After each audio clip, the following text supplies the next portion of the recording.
Welcome back to the channel, folks. I hope you all been doing well. Today we're going to be taking a look at a couple replays I took off of the test server.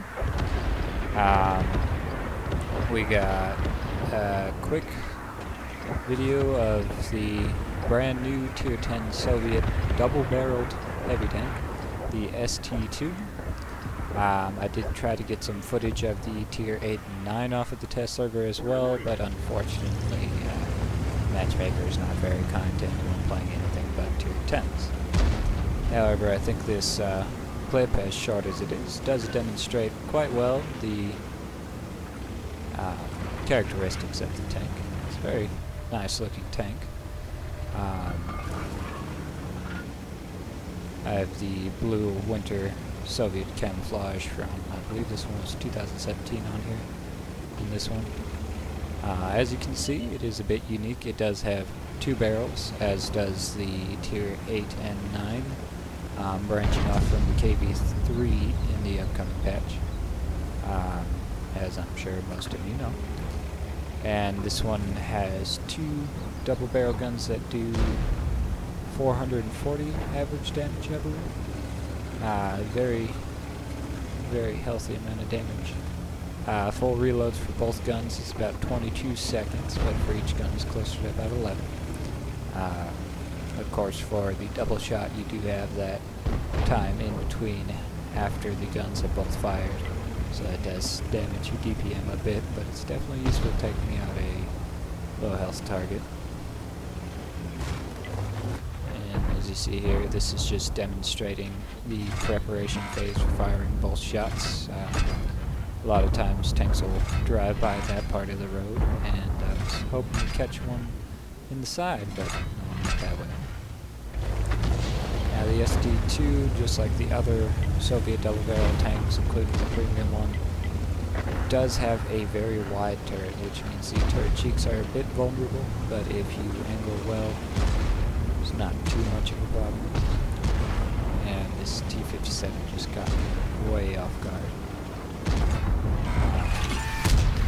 Fortunately, as you can tell from the shot I took, I did not manage to hit the actual weak part of the lower plate.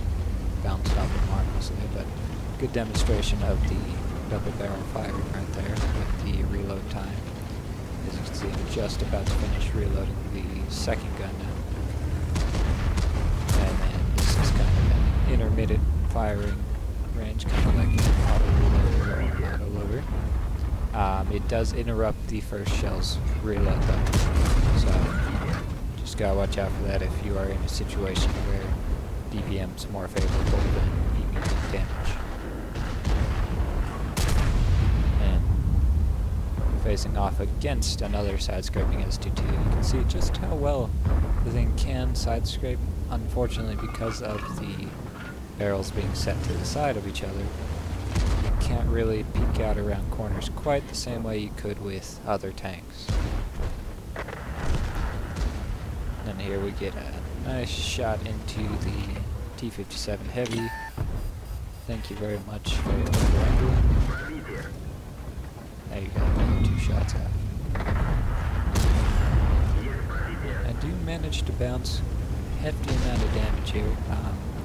The cupola is a bit of a weak spot, but as you can see, it's not very large whatsoever.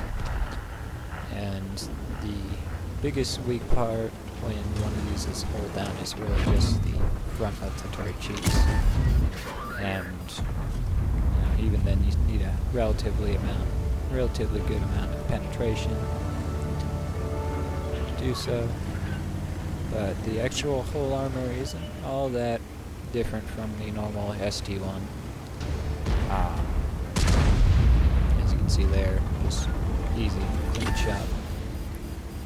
And that does about wrap it up in this case for the ST2 this time around. If there is anything else you folks want to see while the test server is up, let me know and I will try and get it done for you. Or if I have it in the garage, I'll do it on my main account. Other than that, we do have a second replay with another tank while I was waiting for this to get out of battle. I went ahead and jumped into the first Tier 10 tank I've ever had, which was that is the ST2 Tier 10 Soviet double-barrel tank. And they are definitely going to be interesting to deal with. And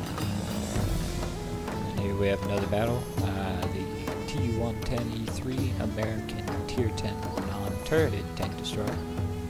I actually have both the E4 and the E3. I just don't like the E4 because that big old cupola sitting right in the middle of the back of the turret is a horrendous weak spot on the E4, but on the E3 it's not. And despite the lack of turret, I find that this is much more reliable, we'll say. At least for me. Your mileage may differ. I believe I was suffering a bit of a disconnect at the time, but not to worry. Still have a pretty good game. And, you know, matches like this, typically with really heavy non-turreted tank destroyers, I like to go over on the D and C line kind of area, or up the E line with the heavy tanks.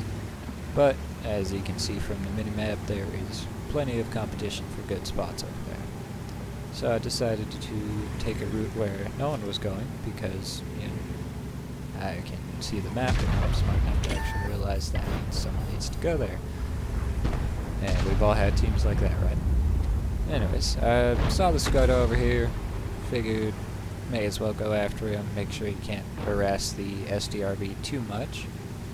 It is early game, so not too much will be reaching the corner quite yet, and a good amount of the enemy team is also on the D&E line.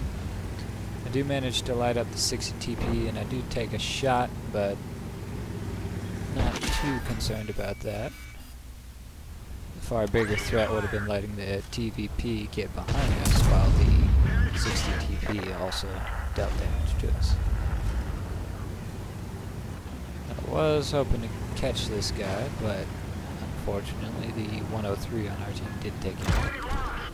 Thankfully the 60 TP fluffed that shot pretty badly. So we'll just heave the old girl around and get back to business. I haven't had many comments or anything on my last two videos. If there's anything you folks want to see or want to stop seeing, just let me know. Sit back and enjoy the show. And this is by far probably one of the tanks I seem to handle best. Not every game is a gem, but this one's not too bad. I've had some really wild games in this thing though. I remember one game, I think about a year ago, I was tracked the entire match behind a building, so I couldn't do any damage, but I did bounce 11,500 damage in this thing, and most of it was gold ammunition. And I gotta say, this thing may be one of the oldest tank destroyers in the game, but it still works well. And let's see, I think the highest damage I've ever personally gotten in the game with an ace tanker and a mark of excellence was a 6,500 damage game, I believe. So not too shabby in my opinion. As you can see here, I did go ahead and switch to HE. I'm used to being on my live account where I am broke and not being able to fire too many premium runs. So I usually switch to HE against heavily armored targets, because with a big old heaping gun like this, it tends to do a substantial amount of damage no matter where you hit. Not sure what that one shot was though. Didn't seem to do any damage, just critical and tracks. But I'll take what I can get. And I thought the FE might still be hiding up there, so I went ahead and fired a blind shot. I don't actually remember whether or not that hit, but we'll be seeing more of the FE later anyway.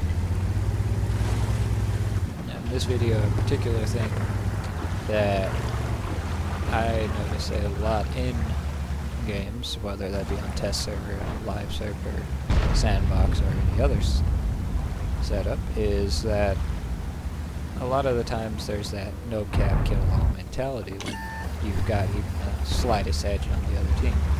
But we also all know from watching plenty of videos like these that that doesn't always work out in your favor, especially when you have most of your team on low health or no health, like the C4 in front of me, and the enemy team still has several tanks on full health. Tends to lead to a bit of a predicament, and I think it is a critical thing that people learn when to choose what they do. A lot of people will listen to the team and get off the cap, or farm some points and then get off the cap so that the other people can get more kills and stuff. And well, that's valiant and all that. It's a risk that I personally feel is sometimes unnecessary. If you know it's a 7v1 and they're on 200 health, yeah, farm some points, go ahead, get it done, and let them get that last kill. But in a situation like this, where people want to go and hunt down the enemy to the last and all that, sometimes you gotta learn how to choose what's gonna win, not what's gonna win you friends. Because personally, this was my first battle of the day in this. Oh, I love this shot right here. If only I rolled 13 higher. Anyways, this was my first win of the day, I believe. First game in the tank of the day. And I wanted to make sure it got done. So I went ahead and followed the 60 TP, ready to help him out, back him up, take over the enemy side of the map and kind of crush it between us. We were ahead 2 tanks, but I was unable to see all of the allies' health at the time, and there we lost one of our heavy tanks, the 758. And the income, it's not too bad. We should be able to tie it in our favor. I do still have HE loaded. I'm hoping to catch either the Leopard or the Batchat artillery. And then we see the E4 there. Gets deleted by the 60 TP. And then the 60 TP starts taking damage. I angle a bit in case, something's over on the B0, and the 60 TP just gets wiped out. So I immediately turn while the heavy tanks over there are distracted, and I signal for the E4, who was Russian, I believe, to join me in the cap signal. Because this is one of those moments where you have to choose, do you want to try and get some extra damage and risk losing the game, or do you want to try to win? And so I have the E4 come and join me on the cap. Thankfully he does, right as the IS-7 goes down. That was our last heavy tank. As you can see, it is just me, the E4, and the Object 261, who has been a great help to this game. But we're the only ones left, and the E4 is only on some 200 hit points or something. Yeah, 248. So he's a one-shot for anything. He's a one-shot for some tier 7s. So we decided to sit in the cap, just about there, and we got on the cap in just the nick of time. If we had gotten on the cap a second later, this might have been a different ending. As it is, the Leopard does manage to shut down the E4.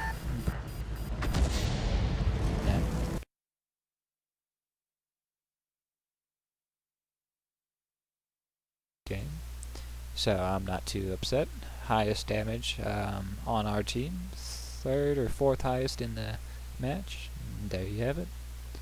So just know when to cap. It's very helpful. And other than that, that's all, folks. You have a great day, and hang around.